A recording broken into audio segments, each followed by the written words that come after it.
贴心的大马朋友转了这个短视频给我，说你一定要看一下。哇，1万多个点赞，我看了5遍，终于明白了。原来他讲的是马来西亚警察收的第2种咖啡。我想你也会心一笑吧。我们再打开大马的媒体，看到的是2023年大马的贪污印象指数转跌为升，达英还有未申报的财产，反贪会开始控告慕尤丁的女婿，卢爱璇又爆刘特佐和纳吉的瓜，贪污腐败。对，我们今天就讲这个。身边有2种声音，一种认为说，这很正常啊，任何政府、任何国家在任何时期都有这样的事情，很正常。第2种呢，会说，你看马来西亚没有自然灾害，什么都好，插一根拐杖都能长成参天大树，就是政府有一些贪污腐败。2种答案我都不喜欢，他们都太简单了，好像这2个极端之间都在说同一种声音，事实就这样了，我们什么都不能做，别去想了。易卜拉欣·安华曾经援引14世纪埃及著名的历史学家努瓦利在他9000页的百科全书《文化智慧之地》中说，一个 leader 就应该带给他的人民 justice 公正，这成为他 Madani economy 最后一条，也成为整个政府框架最强的重因注释。因为贪污腐败它就侵蚀了公正，它影响到每一个人，和每一个人都有关系，而每一个人也或多或少可以做一些什么来改变它，推动它，哪怕他是一个外国人。我想这也是生活家的责任。这一期点不点赞你随意，骂不骂我都可以，但我希望你看到最后，我要告诉你，大马贪污腐败的7件事情，它不是平行的，是一层一层环环相扣的。我们开始吧。腐败政府没有告诉你的第1件事情是，它已经被指标化了。你听到这个应该要把它当成一个非常好的事情，因为一旦有了指标，我们就能够衡量，毕竟 you get what you measure， 有了指标我们就知道，大马现在做到什么位置，过去是什么得分，未来又要去到哪里。那么我们怎么才能找到这个指标呢？实际上它恰恰就躲在 Madani Economy 的官方文件里面。我们打开这份文件会发现，政府有一个使命，是在未来的10年大家一起建造一个更好的大马。具体来讲，它的愿景呢是要抬高天花板，并且补齐短板。所谓抬高天花板呢，事关马来西亚能否引领亚洲的经济，而补齐短板呢，在于是否可以确保人民感知到公平公正以及有很高的生活质量。怎么衡量这些愿景呢？政府提出了7个目标，虽然在政府文件中这7个目标是平行排列的，但在我看起来它确实有一定的层次。比如第1层次就是希望看到马来西亚的经济又大又强，而支撑他们呢是另外3个，而确保这2层可以实现的恰恰是7个目标中的最后2个。一个呢是政府的财政赤字率不能高于 3%， 第2呢就是贪污。这里政府所用到的 Corruption Perception Index 叫做贪污感知指数，也有称为清廉指数或者腐败印象指数，都是一样的。未来呢我们会把它称为 CPI， 你会在我的后面的视频内容中常常听到 CPI 这个词。注意这个 CPI 并不是消费者物价指数那个 CPI， 您可以把世界上183个国家或地区比喻成一个很大的班级，在这个班级当中，有些人的成绩好，有些人的成绩差，而大马的目标呢，就是 CPI 这门课的成绩在未来10年要达到25名。说完第1点，我想暂停一下，您觉得大马的治理贪污做得怎么样？大马未来还有救吗？它未来能否达成这样的目标呢？请您写在下方评论区。政府没有告诉你的第2件事情是，为什么要用 CPI 这个指标？我接触这个选题的时候就不禁在思考，世界上究竟有几个指标来衡量腐败呢？如果选错了指标，那么我又怎么知道治理腐败的结果被它衡量的是正确的呢？既然咱们都说了 you get what you measure， 这么一查世界上还真有2个指标用来衡量腐败。第一个呢就是 CPI，而另外一个呢，称之为 Global Corruption Index 全球腐败指数。这个全球腐败指数啊，好像要比 CPI 更好一点呢。你看，它覆盖了全球196个国家和地区，而 CPI 只有183个。它使用43个变量，而 CPI 只使用13个数据源，并且呢，它这个组织成立的时间要比 CPI 还要晚上25年，照理说是更加先进，可以修正很多的问题。那么 CPI 好在哪里呢？首先啊 ，CPI 衡量的主要是公共部门的腐败。我们知道 Madani Economy 规定的是政府的作为。第二呢，政府部门的许多行为啊是隐蔽的，民不举，官不究，这些腐败行为只要没有发生，是很难被察觉，更不用说如何被衡量了。所以呢，它是基于专家和意见领袖的感知，而非实际的腐败行为。我跟您再回到班级小朋友的这个比方吧，好比说 CPI 呢，评价的就是小朋友这门道德课。CPI 的方法是请语文、数学、英语、马来语的老师坐在一起，由他们互相独立的对不同的维度进行打分以后，综合得出小朋友们道德课的排名。而 GCI 呢，更像是他问了老师，还要去问同学，还要再去问学校附近社区的大妈大爷，看看这些小朋友平时上下学表现怎么样，再来决定。那事实上呢，确实成立于1993年的 CPI 是由国际透明组织 Transparency International 这个组织来运营的，也是国际上广为认可、最为权威的腐败测量的指数。所以啊，大马这个指标选得好，选得对。政府没有告诉你的第三件事情是，这些得分到底是什么含义呢？我们已经知道政府正确的使用 CPI 这个打分体系，也知道大马在2023年取得了不错的50分，排名57位。它意味着什么呢？我想告诉你，当我打开了 Transparency International 的官网，找到分数计算的文件，我知道了，他把13组独立测量的数据源拿回来之后，会先计算他们的标准差 Standard Deviation， 然后呢，给到每个国家45分作为一个标准分，在此基础上进行加和减，所有国家的得分呢，会在0到100分之间进行排列。那么这些183个小朋友参加了这门叫 CPI 的考试，他的得分啊，我希望你记住3个结论。第一呢，50分是个临界点，50到80啊是轻微腐败，而低于50就是比较严重的腐败了，这是第一个结论。第二个结论呢，至今2/3的国家他们的得分啊在50分以下。第三个结论，世界上80%的人口他们所在的国家的得分啊，也就是43分。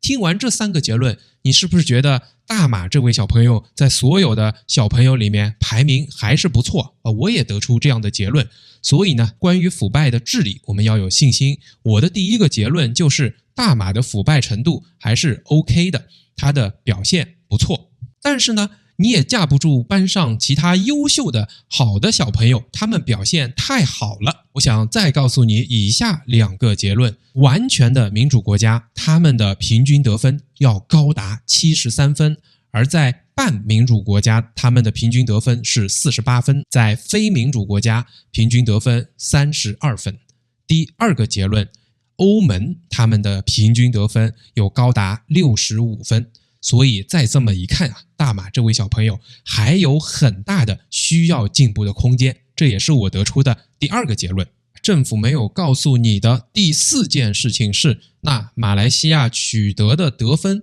到底在历史上是怎么样的演进呢？虽然我们知道马来西亚2023年50分57位，但万一马来西亚是从很差的位置很快的进步到这个地方，那不是已经取得了巨大的进步吗？我们对它的未来也应该抱有信心。可是如果马来西亚过去做得更好，它蹭跌到了这个地方，岂不是让人担心吗？我们未来10年怎么才能进入到25名呢？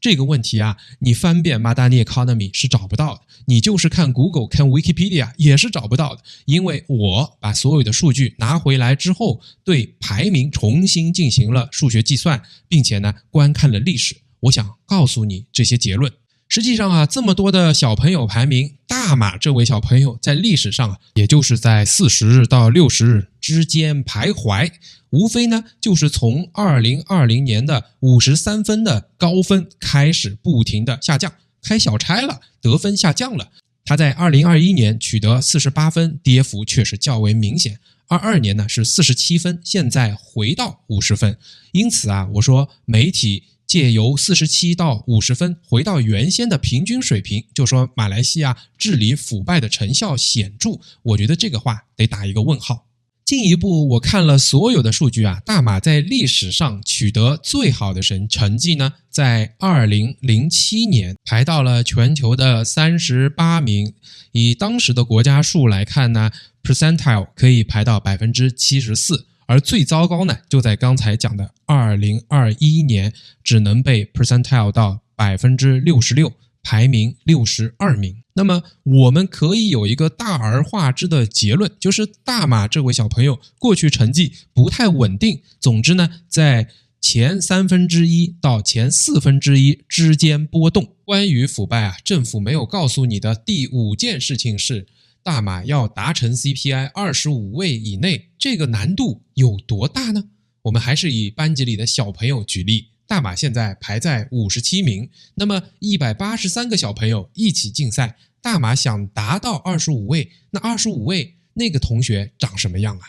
要从57到25，在历史上有人做到过吗？现在25位的那位同学，他是怎么一步一步爬上来的？放到10年的框架里面去，它是一个很简单的目标，政府是放在那儿作秀一下，还是说这个目标根本不可能水中花镜中月呢？为了回答这个问题，我把历年的 CPI 得分全部抓下来，放在表单中进行运作。第一步呢，是把每一年的得分和当年所有的国家进行比较，来得出每一年每一个国家它的排名。我们来看一下25位啊，大概你看就是台湾的样子。我说吧，大马在很多经济目标上都在学习台湾。好，现在我们知道台湾这位同学是大马在10年后要达成的样子，那么我们要知道台湾他自己在过去有没有这么大的进步呢？为了回答这个问题啊，这个运算就更复杂一点。我呢进一步把每一位同学他们每一年的排名转化为他在所有的小朋友当中 percentile， 也就是他的排名占前几，这个得分越高，说明他超越的同学的比例越高。好，我们来转换一下大马这位同学想要取得的成绩。他现在57名，在183个国家当中，他的 percentile 是 69%， 也就是他超过了70%的同学。那他的目标是25位，也就是他要超过 86% 的同学。那么我们再来看台湾，去除相对没有意义的2004年以前的数据，我们看最近的20年。台湾呢，它从2008年的 76.7%， 也就是当年的 5.7 分当年的得分啊不是这样来计算的，它的最佳得分呢恰恰出现在2022年，它的得分是68分，排位达到了 86.1%。 注意啊，大马要达到的就是 86%。 所以你看台湾这位同学过去花费了14年的努力，才从 76.7% 进步到 86%， 进步了 10%， 差不多18位。那你看大马的要求是从57位进步到25位，要进步32位，还要花10年以内的时间，是不是难度还是挺高的？好，第二步呢，我们来看看这个难度啊是否历史上有人达到过。因此呢，我增加了2列，我们把要求适当的放宽，凡是他的最好成绩呢是大于 80%， 也就是超过 80% 的人，他的最差成绩在历史上低于 60%， 也就是仅超过 60%啊，把这2个条件全部筛选出来，我会看到啊，这个历史上还真有一个国家做到了，那就是波兰。波兰呢，从2004年的 53.3% 一直上升到2016年的最好成绩 83.5%， 花了12年的时间。那其中呢，它从2009年的 71.7% 啊，这个和大马当今57位的 69% 啊比较接近的。当年他拿了5分，排 71.7%， 用了7年的时间进步到2016年的 83.5%， 这和大马25位想要排到 86% 也是比较接近的。2016年他的得分是62分。简单来说呢，波兰花了7年的时间进步了 12%， 而在过去的12年当中呢，它进步了 30%， 对大马来说呢，是一个比较好的参考案例。好，历史上真的有人做到过。这个部分啊，说的稍微有点复杂，如果你没听懂也有兴趣呢，欢迎回过去多听一下，不行点个赞也是可以的。大马政府没有告诉你的第6个事情是，那么如何才能实现这个现在看起来还不错，但是要提升难度极大的目标呢？首先啊，非常悲观的有2点。第一呢，国际透明组织在最新的2023年报告中已经指出，过去很长一段时间腐败情况全球改善都不佳。第二，如果我们去 Madani Economy 的文件当中，不论你去搜 justice 还是去搜 corruption， 基本上你都得不到满意的答案。政府很少在他的 Madani Economy 框架文件当中告诉我们他打算怎么样做来改善腐败治理。好在呢，我们去看透明国际的报告啊，它还是给出了许多的实践意见，